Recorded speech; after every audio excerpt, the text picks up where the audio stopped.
What is up, my inspired drivers? Welcome back to another video. Today we are in my wife and I's 2015 Subaru Forester 2.5i, and it's a video I've been talking about doing for a long time because we really love this thing. But let's just admit it, there are a lot more interesting things you can do before coming along to talk about this mom-mobile. So first things first, I think we should probably just revisit and automatically get back to talking about common fast. Does this thing make the cut for common fast?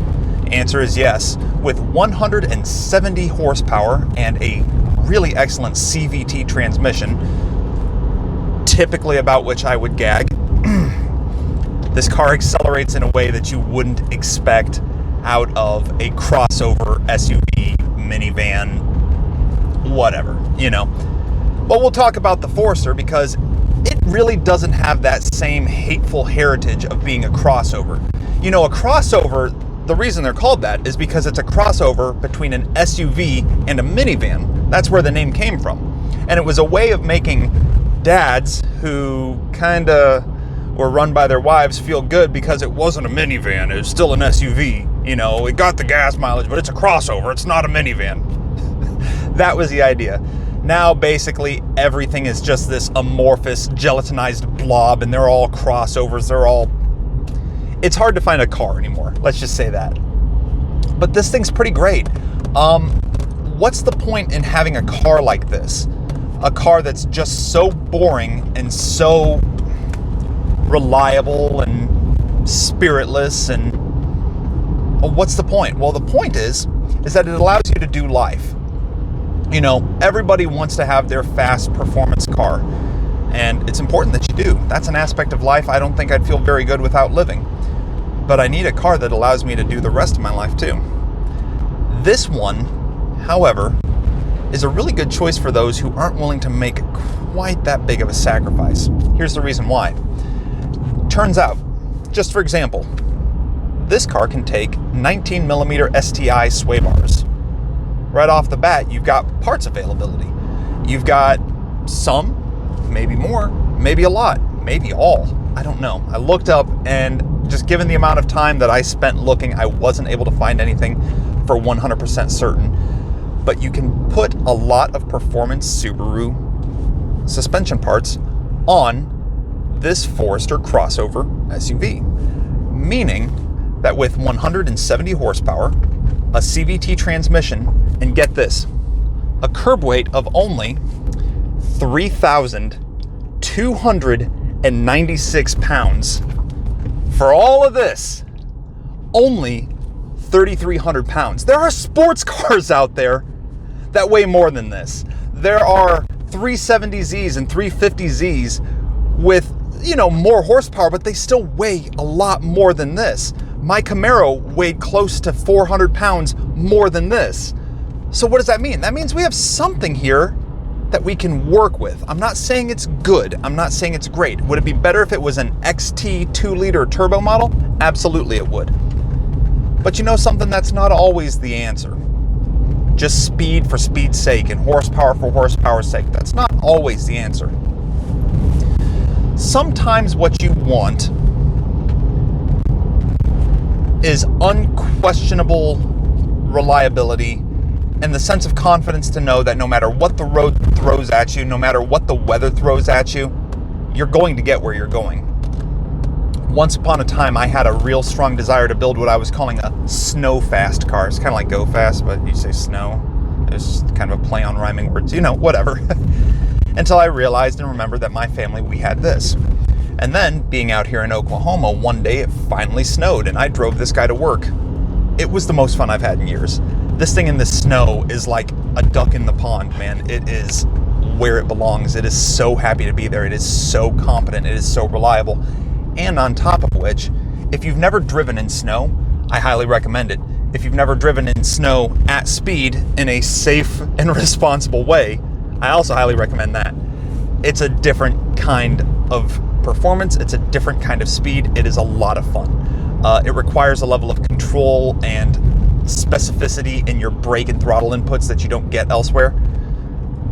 granted, I'm talking about that while driving a CVT automatic transmission 2015 Forester Mobile. Trust me, it's still there. I promise you, you can still drive this car with some competency. It isn't all taken away from you, I promise. This thing has been so reliable to us. It has been there when other things weren't. This was the vehicle that we went to on our honeymoon in. We drove this to Arizona, and then we spent close to a week in Sedona. It was a beautiful place and a really great time. Those memories were made using this vehicle, and I've said many times that I wish this car was something else, that, oh, it's so boring, it's so annoying and uninspired. Well, the truth is that your inspired drive doesn't always just hinge on the vehicle. You know, it's your job too. It's my job too. It's the driver that makes the car. It's not always the car that makes the drive. So you've got to remember that. You've got to put in the effort. You've got to think like you want to enjoy your drive. This Subaru Forester at 3,296 pounds has 170 horsepower out of an FB25 motor. I was under the impression, until I did some research earlier today, that it was still using the EJ series that, like the STIs still use and the WRXs were using up until recently. No, they transitioned into the F series motors, along with the FRS, BRZ, Forester XT, and the WRX. They transitioned into those F series motors completely. So they stopped putting EJ series motors in these cars in 2013. That was the end of the 3rd gen. So this is a 4th gen. As stated, it has an excellent CVT transmission. I didn't trust those things as far as I could. I didn't trust those transmissions for as long as I could speak about them before I got into this one. And of course, this was my wife's choice. She bought this car used in 2015 with, I think, something like 15,000 miles on it. I think the folks just drove it and misunderstood what the payments meant for their lives, something like that. You know, whatever. We got it fairly new, and it's been an excellent car to us. It has taken us through situations where we would have otherwise been absolutely stuffed. And more than once, my wife and I, under financial strain and fear and worry, have recently said, well, if we took the rear seats out, I guess we could go live in that thing if we had to. It's true, you could. Overlanding is kind of a thing. For those of you who aren't aware of what that is, it's this new hobby that's become pretty popular amongst most of the bro dudes, myself included. That's basically a mixture of camping and off-roading, and usually goes along the lines of long distances or adventure quests. You know, a great example would be that there's a few overlanding channels out there who have done drives from, you know, Florida to Alaska or to the tip of South America, only in their vehicles, living out of them, sleeping out of them, cooking out of them, 100%. And don't get me wrong, that's really cool. When I had a truck, a 2015 Silverado, bought around the same time that we bought this, that was my dream at the time, was to do overlanding, was to get out and see the world and interact with it in a way that I hadn't tried before. It's hard to explain to somebody who hates trucks. It's hard to explain to somebody who hates the notion of off-roading what kind of a beautiful experience having that kind of reliable vehicle is. You know, so many people who come onto car channels, they're interested in horsepower, cornering, quarter mile times, Lamborghinis, Ferraris, and the new Corvette. Like, that's what it is for them. And I don't fault you for that. I wouldn't fault you for that. That's okay. But there's more to life than that. There is. Do not get me mistaken. I love my MR2. I have big plans for that car, and we'll talk more about it as those episodes come out. But I'm not getting rid of it. I'm not trading it in for a pickup truck. I'm not selling it because I have this. No. That has a place in my life, but so does this. And what does it feel like to drive and to own one of these? This is what it is. Imagine if You're 35. Cut body, absolutely worked out to the hilt. You are confident in your arms and limbs. You know what your body can do.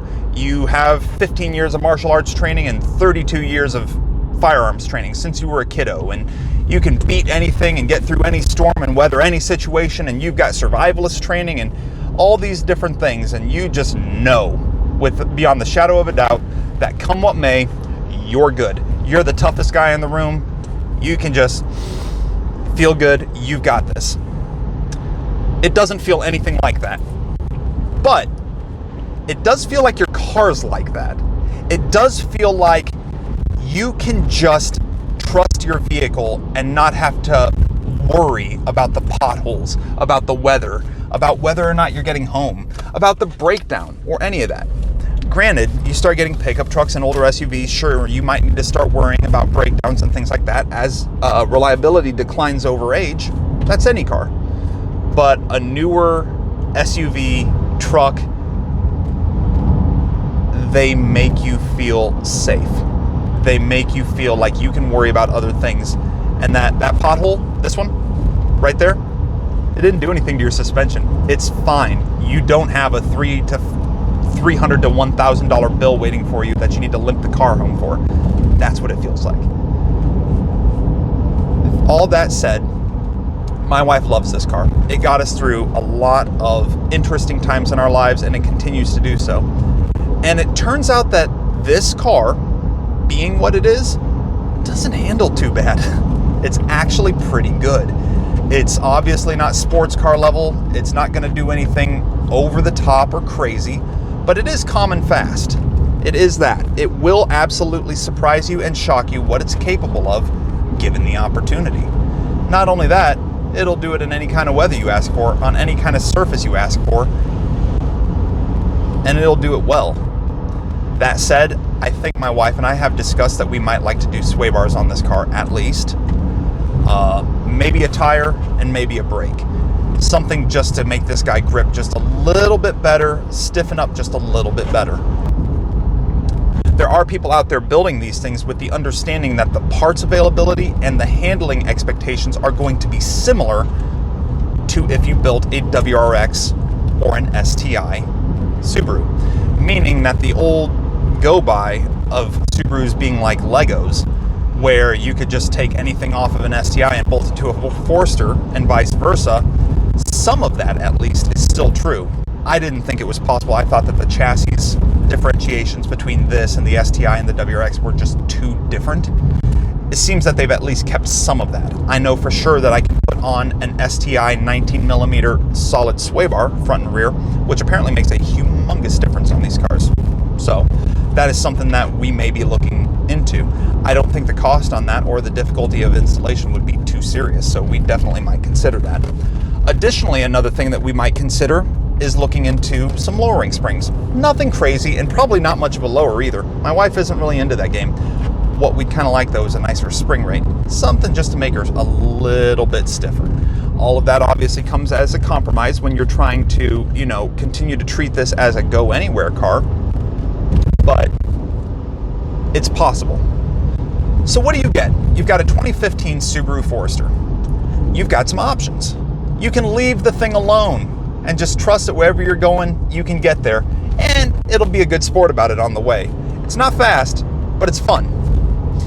You can do the suspension, do the tires, do the coils, and you can actually run it around like a little more practical STI.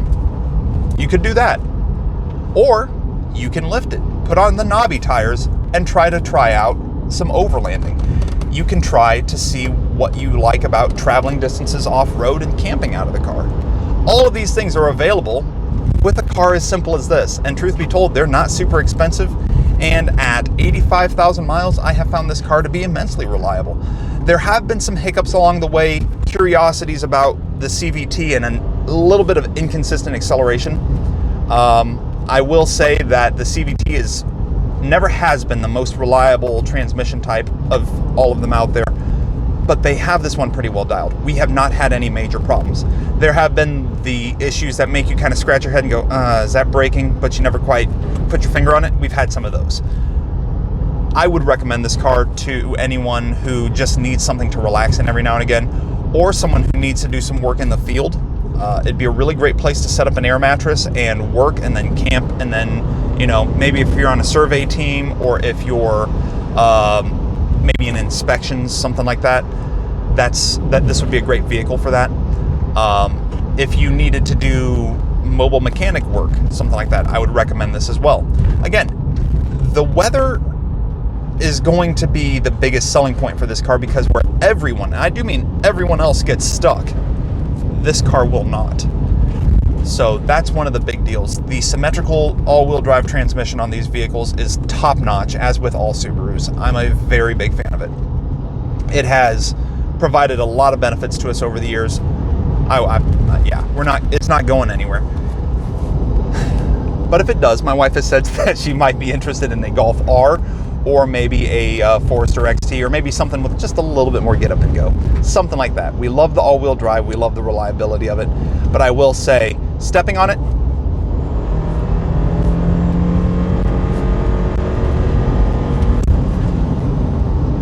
it's not bad. It's not bad. It'll definitely accelerate, but it doesn't sound so good. It's not a pleasant noise that it makes. Reminds me of a robot kind of dying. It's kind of what it sounds like. It's not a pleasant noise. It's not something that you really go driving hard and think to yourself, wow, I've got me a real sports car here, obviously. But if you want something that just ticks a whole bunch of boxes without making a huge mess of itself and causing you a ton of problems, this is the way to go, no doubt about it. You can drive over rough terrain, rough roads, crappy surfaces, and still do it at speed and with a smile on your face. Guys, as always, it's been a huge pleasure talking with you, hanging out with you today. Please consider subscribing if you haven't already. If you enjoyed the video, please drop a like on it. It helps us grow. If you haven't looked into something like this and your wife's saying that you need something more practical, go ahead and consider it. I would. If you can get your hands on it, they do make them in a manual. You might consider an XT model. It's going to give you the WRX motor, which is going to be infinitely more tunable and infinitely more quick. That is also available in a manual or the CVT. And don't get me wrong, the CVT makes even a slow motor feel fast. That's one of the biggest selling points to us. The acceleration and torque is spot on. We love it for that reason. Please stop by our Instagram. It's inspired_drive. I can connect with you all there, and it'd be my pleasure to do so. I look forward to talking with you. And as always, guys, please stay safe and drive inspired.